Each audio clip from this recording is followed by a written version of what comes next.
à tout le monde.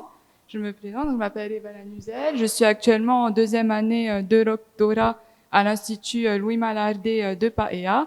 Donc, comme Reymana le disait, je suis dirigée pour ma thèse par Hervé Bossin de l'ILM et Benoît Stoll de l'UPF, et je suis aussi co-encadrée par Françoise Mathieu-Daudet de l'IRD. Aujourd'hui, je vais donc vous faire une présentation sur l'étude spatio-temporelle des populations de moustiques en Polynésie française dans un objectif de santé publique. Alors, il faut déjà savoir qu'il y a environ une quinzaine d'espèces de moustiques en Polynésie française, dont 2 sont principalement vectrices. La première espèce, Aedes aegypti, va être vectrice plus d'arbovirose, donc dengue, Zika, chikungunya.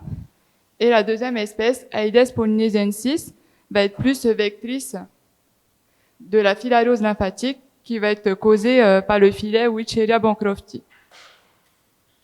Aedes polynesiensis va aussi pouvoir potentiellement transmettre des arboviroses comme la dengue, le Zika et les chikungunya que j'ai cités auparavant. Culex quinquefasciatus est quant à lui un moustique qui est aussi bien représenté en Polynésie française, mais qui n'est qu'un vecteur mineur des maladies vectorielles en Polynésie française. Concernant la distribution des 2 espèces d'Aedes dont je viens de vous parler, il faut savoir que Aedes aegypti a une distribution mondiale, donc il est distribué dans les zones tropicales et subtropicales, y compris dans le Pacifique, alors qu'Aedes polynesiensis est quant à lui distribué uniquement dans le Pacifique Sud. C'est d'ailleurs ce que vous pouvez observer sur cette carte en bleu. En absence de vaccin contre les arboviroses, il faut savoir que la lutte antivectorielle est vraiment essentielle dans le monde, y compris en Polynésie française. Donc, la lutte antivectorielle est divisée en plusieurs approches. Donc, une première approche qui correspond en fait à l'élimination des gîtes larvaires, que je pense tout le monde connaît. Ensuite, pour une deuxième approche, les insecticides, qui posent malheureusement des problèmes de résistance chez le moustique lui-même, mais aussi des problèmes sur l'environnement et sur la santé humaine. Pour une troisième approche, il y a également des techniques innovantes qui sont en cours de recherche. Tout d'abord, la technique de l'insecte stérile, donc la TIS, mais aussi la technique Wolbachia, qui est en fait basée sur une bactérie endosymbiotique. C'est d'ailleurs cette technique qui est actuellement utilisée en Polynésie française et avec succès. En effet, des moustiques Aedes polynesiensis, des mâles, porteurs de Wolbachia, ont été relâchés à Tetiaroa, ce qui a permis, au cours des lâchers, une diminution drastique de la population et donc une diminution de la nuisance moustique.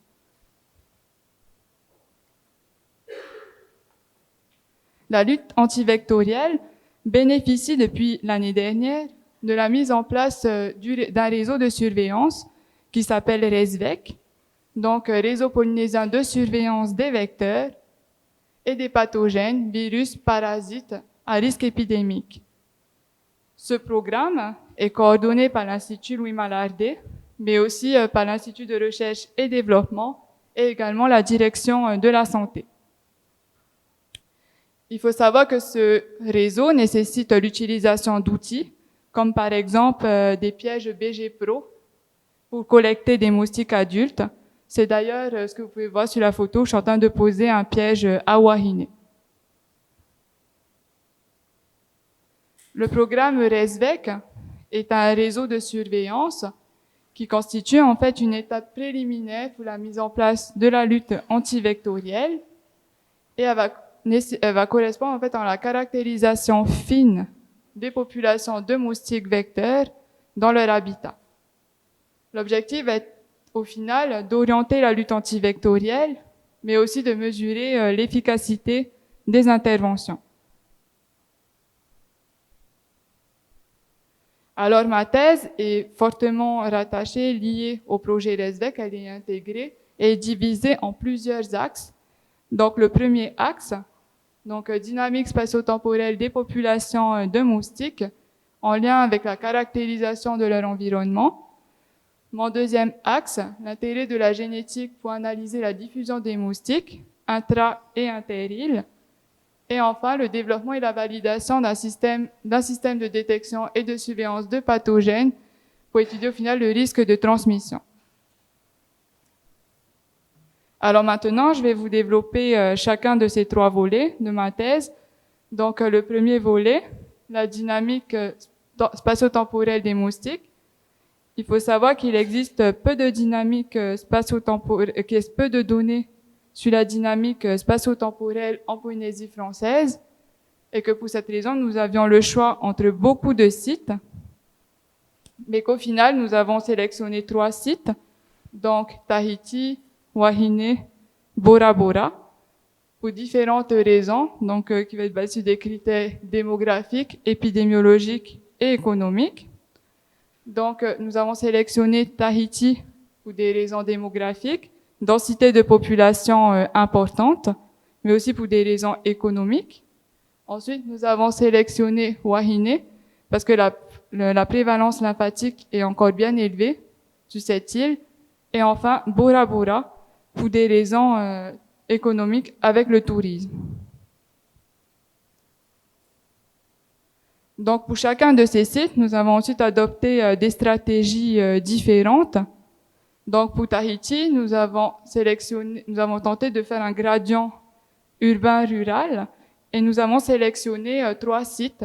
Donc, Papeete pour l'urbain, Paea pour le semi-urbain et Mataya pour la zone rurale. Pour Wahine, nous avons échantillonné toute l'île pour la filariose lymphatique. Et enfin, pour Bora Bora, nous allons échantillonner l'île principale, mais aussi les Motu. Mais nous n'avons pas encore défini précisément. Pour la dynamique spatio-temporelle, donc nous allons tout d'abord commencer par recenser et récupérer des couches de données SIG, donc des couches géoréférencées, donc des couches de bâti, de végétation, de voirie, etc., auprès de différents organismes du pays, donc comme l'urbanisme, l'Institut de la statistique, le service d'informatique, la direction des affaires foncières, Météo France, ce qui a pour but en fait de développer une base SIG afin par contre j'utilise pour info le logiciel QGIS pour le traitement de mes données, et ces données vont être très utiles tout d'abord à préparer nos missions terrain, mais aussi et surtout nécessaires à l'interprétation et l'analyse de la dynamique spatio-temporelle de nos moustiques. En plus d'avoir récupéré des données, nous avons aussi généré nos propres données, donc des données entomologiques.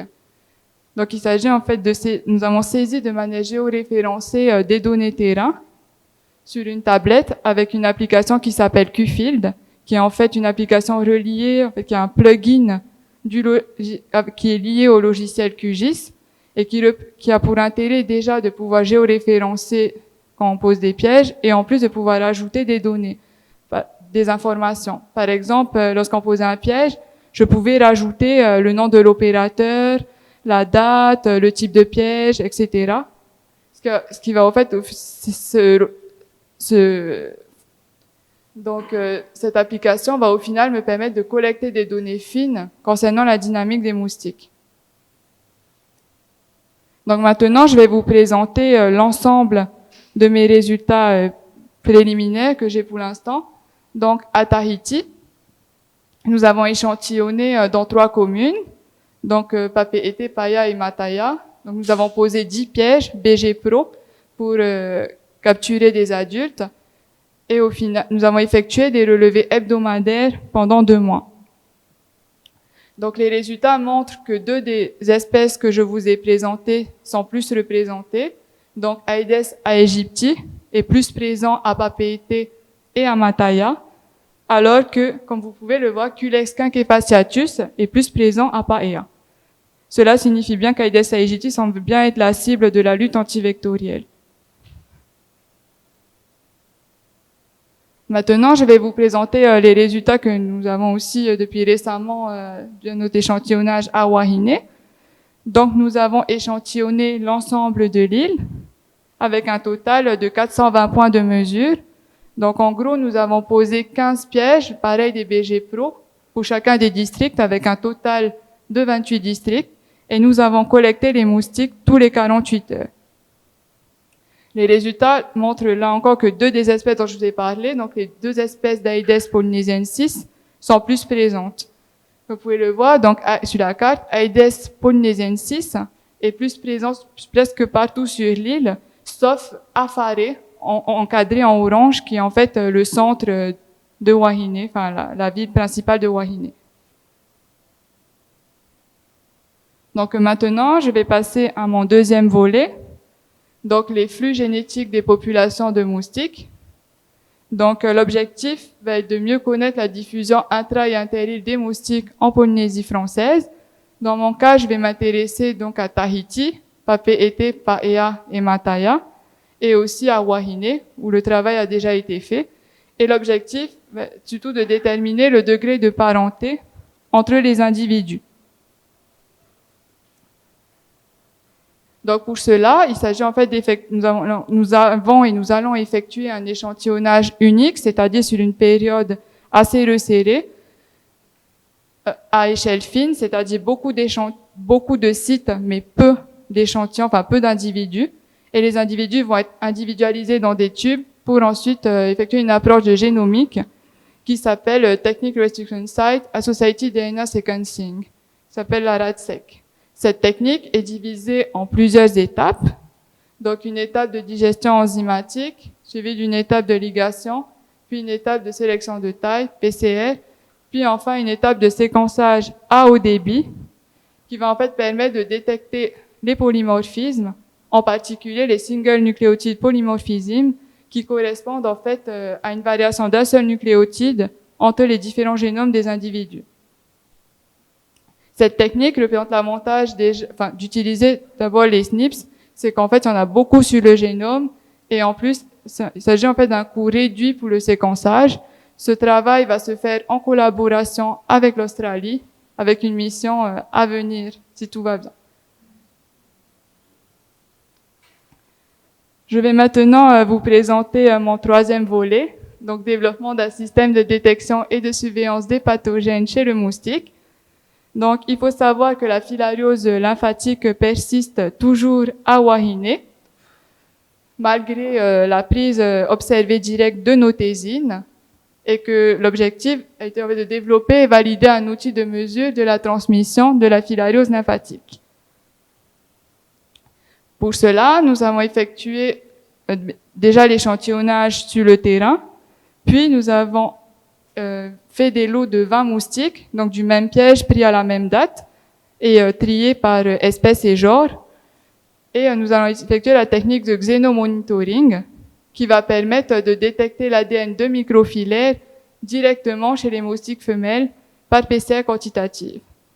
La PCR quantitative va être divisée en plusieurs étapes, donc broyage, extraction, amplification, ce qui aura pour but au final de détecter les lots positifs et ce qui va permettre de localiser les foyers de transmission actifs de filariose dans les zones habitées. Donc, concernant la suite de mes travaux, donc pour la dynamique spatio-temporelle, il va d'abord falloir que je continue le suivi spatio-temporel des populations sur les îles pilotes, donc Tahiti et Bora Bora. Il va aussi falloir que je complète la base de données SIG à l'aide de missions de réalité terrain et de la télédétection. Et il va ensuite falloir que j'analyse et interprète l'ensemble des données de dynamique que j'aurai obtenues. Ensuite, pour les flux génétiques, il me reste à poursuivre l'échantillonnage à échelle fine à Tahiti. Comme ça, j'ai les fait à Wahine. Ensuite, il me reste à analyser les échantillons par la méthode RASEQ, puis d'analyser les données par bioinformatique, et au final, pour déterminer les flux génétiques. Pour la partie détection et surveillance des pathogènes, il va falloir que je valide les protocoles PCR, que j'analyse les échantillons pour au final détecter les zones à transmission active. En conclusion, tous ces travaux vont permettre d'avoir une meilleure connaissance des populations de vecteurs et de caractériser les paramètres importants indispensables pour la lutte antivectorielle sur les îles ciblées. Merci de votre attention et merci à toute l'équipe qui a contribué au travail.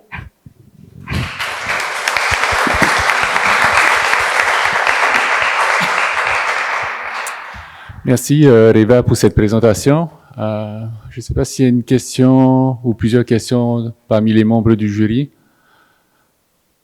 Voilà.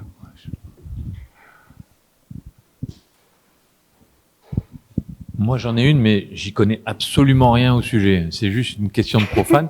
J'ai pas bien compris le lien entre les données donc satellites et l'identification ou le suivi des populations de moustiques. Comment on exploite les données satellites En fait, ça va me permettre vraiment de caractériser l'environnement, parce qu'en gros, on va utiliser la télédétection pour pouvoir pour pouvoir voir différencier les différentes couches de l'environnement, parce qu'en fait, on a récupéré des couches de l'environnement à l'urbanisme, mais elles sont pas du tout assez précises par rapport à ce qu'on veut. Ils nous distinguent pas les différents types de végétation, ce qui pourrait être très intéressant, justement pour nous, pour les moustiques, pour mieux connaître leur écologie. D'accord, distinguer les zones rurales et le type de végétation qu'il y a. Parce que moi, au service de l'urbanisme, ils distinguaient par exemple juste végétation basse et végétation haute.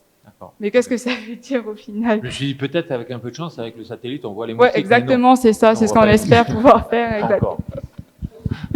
Non, merci. Par exemple, pour distinguer les cocotiers ou des choses comme ça.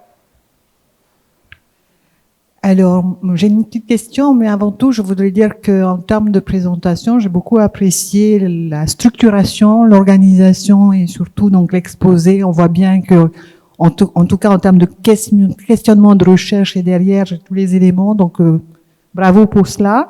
C'est assez rare quand j'ai ce genre de remarques. Donc, mais ce matin, on va dire qu'on est en pleine forme. Alors, juste peut-être une petite observation. Mais ça, c'est vraiment une petite observation. Lorsque tu évoques toutes les approches en matière de lutte antivectorielle, tu parles bien d'une approche physique, tu parles bien d'une approche chimique. Oui. Et ensuite, tu bascules directement sur les techniques innovantes. Oui. Ce qui aurait été intéressant, c'est d'aborder l'approche, en fait, lutte biologique. D'autant que vous êtes bien, voilà, et tu me vois venir, je pense. Oui. C'est-à-dire que, effectivement, y compris dans la technique de l'insecte stérile, vous êtes bien sur une lutte biologique et pas une lutte avec des organismes génétiquement modifiés. Voilà. Donc, ça permet, je trouve, d'avoir une démarche qui peut-être à titre pédagogique dans l'exposé venir s'adresser à la population en disant nous ne sommes pas à lâcher des moustiques qui ont été génétiquement modifiés, donc des organismes génétiquement modifiés, mais nous relâchons bien des organismes qui sont biologiquement modifiés, puisqu'en l'occurrence Wolbachia, c'est une souche qui existait déjà sur le territoire. Oui. Voilà. Donc cette petite notion, bon, voilà, je suis peut-être un petit peu précis. La deuxième, par contre, la question à proprement parler, donc ça c'était une observation, la question à proprement parler, sur l'axe 2, donc en matière de flux génétique, et ça fait partie effectivement d'un axe important, puisque dans ton sujet de thèse, il s'agit bien de la structuration génétique des populations de moustiques. Tu as parlé, donc tu as présenté la technique. Moi, j'aime beaucoup parce que les étudiants toujours adorent utiliser les termes avec très précis. Puis souvent, parfois, ils sont épatés par l'outil. Et en définitive, l'outil, c'est qu'un moyen d'accéder aux résultats. Voilà. Mais plus précisément, ma question, en fait, c'est que je n'ai pas compris. À un moment, tu as parlé du partenariat avec l'Australie, mais je n'ai pas compris, en fait, au titre de ta contribution. Est-ce qu'au niveau de votre partenariat avec l'Australie, vous envoyez l'ensemble, vous faites en fait une partie d'extraction et finalement le séquençage, c'est que eux qui le font, ou est-ce qu'en fait vous faites la grosse partie et finalement votre partenariat avec l'Australie, c'est surtout le volet bioinformatique, correspondant. Il est prévu que j'aille tout faire il est prévu que je parte en Australie pour une mission, justement pour effectuer tout ce travail. Donc, de préparation des librairies et aussi de bioinformatique. Ouais, il est même prévu. Le volet ensuite derrière et toute la partie bioinformatique. Ouais. D'accord. Alors, la question, c'est tout simplement parce que hier, effectivement, ce qui est important lorsqu'on est dans un travail de thèse, c'est quelle est la contribution du doctorant à la connaissance. Là, en l'occurrence, bon, je vois que sur tout le volet, tous les axes que tu as exposés, c'est bien ton travail et ça sera bien ta contribution. Maruru. Bonjour. Bonjour. Question en écologie. Là, j'ai vu le choix des sites. Oui. Alors sur Tahiti, bon, j'ai vu que c'était un échantillonnage quasiment, enfin total à Wainé. Oui. Et puis du coup très partiel dans les autres îles. Par exemple sur Tahiti, bon, j'ai compris que en fait tu espères avoir les données satellites pour faire des Oui, caractériser l'environnement. voilà, pour caractériser l'environnement. Mais est-ce que sur le terrain, déjà, tu as pris des paramètres, les paramètres de base qui sont la température, la pluvio? Non, voilà, justement, je pensais le commencer maintenant. donc, je pense que c'est important quand même Oui. que tu fasses une analyse multivariée ensuite pour voir justement, pour essayer d'expliquer la répartition de tes moustiques, quoi, de tes populations. Mais outre ça, par exemple, Mataya, tu parlais en fait du choix de site en fonction de la prévalence de la filariose. Ça, c'était pour Wahine. Et pas pour les autres Non. sites alors? Non. Ah, ok. En fait, Wahine a vraiment une prévalence élevée par rapport aux autres sites. En fait, la prévalence est de 10,5% dans la population humaine, d'après une étude qui a été faite en 2020. Alors que à Tahiti, c'est sous les 1% par rapport au seuil de l'OMS, donc il y a plus trop de soucis à ce niveau-là. Il y a plus trop de soucis, mais il y a encore des soucis. Enfin, par un tout exemple, petit peu, enfin. notamment, il y a je quelques pense, cas, mais je c'est pense vraiment- qu'à la presqu'île, il y a encore des. oui, de la oui, prévalence, j'ai vu que quoi. c'était passé aux infos, effectivement. C'était l'année dernière, je crois. Ok, bon, en tout cas. Donc, c'était pour comprendre un peu pourquoi vous aviez choisi, du coup, Mataya au lieu de la presqu'île, par exemple, vu cette prévalence. Et puis, surtout, l'absence de site sur la côte Est, tu vois. Donc, justement, en termes là, de conditions ouais. écologiques, il y a des conditions différentes, quoi. Enfin bon, c'est une remarque. Hein, Là, maintenant, c'était aussi un peu logistique par rapport oui, au ok. labo et tout. C'était un peu ça. Parce qu'on s'était dit que ça nous ferait perdre beaucoup de temps parce qu'on doit aller collecter toutes les semaines les moustiques. Et du coup, si on doit faire les allers-retours, Alors, concernant Wainé, juste un dernier truc. Oui. Tu dis que donc là, la filariose, elle est toujours présente et tout, malgré les campagnes POD. exactement, Alors, c'est ça. comment on explique ça? Enfin, Justement, c'est un peu la question. Après, est-ce que les personnes prennent vraiment les médicaments déjà? parce que le principe du POD, c'est justement de vérifier que la personne prend devant toi. Quoi. Je sais pas, parce que moi, justement, je reviens de l'Institut Pasteur avec une chercheuse qui a aussi travaillé sur la filariose lymphatique, Annabella. Et dès que je lui ai dit que je bossais là-dessus, à Wahine, elle m'a tout de suite dit, mais ils donnent la notésine à leurs chiens. Elle m'a directement dit ça. Directement, comme il y a la filariose aussi qui peut toucher le chien, la filariose canine, et du coup, j'étais OK.